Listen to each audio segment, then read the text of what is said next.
you skip your coffee. Just for today, you tell yourself. By hour 14, your skull is staging a protest. Here's the part nobody explains. Caffeine isn't giving you energy.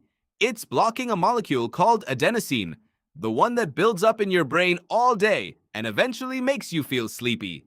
Caffeine doesn't create energy. It just covers your eyes so you can't see how tired you already are. Do that every single day, and your brain adapts.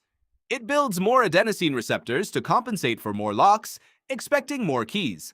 That's the part that actually explains the headache. Because the moment you stop drinking caffeine, all those extra receptors are suddenly empty. No caffeine blocking them. Just a flood of adenosine pouring into locks your brain built specifically to handle more traffic than it's getting. That's the headache. That's the fog. Not caffeine leaving your system, your own brain's overbuilt infrastructure suddenly running at full, unblocked capacity.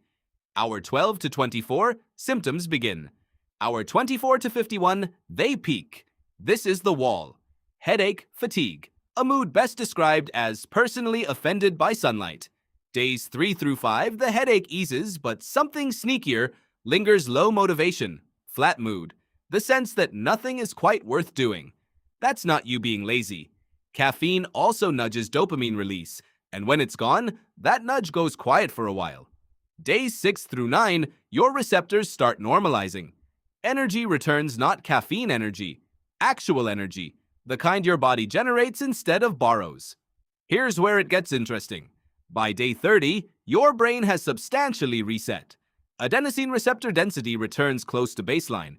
Your natural sleep-wake system runs without a chemical thumb on the scale.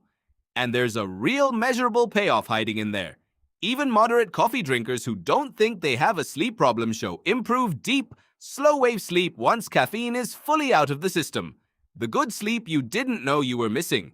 So the headache in week 1 isn't caffeine punishing you for quitting. It's your own brain, overcompensating for years of daily blocking, suddenly getting hit by everything it built extra defenses for.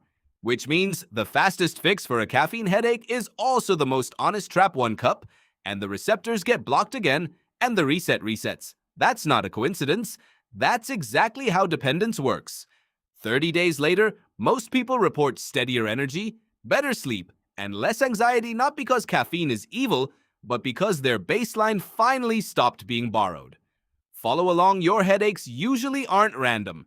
They're just your body settling an old debt you forgot you took out.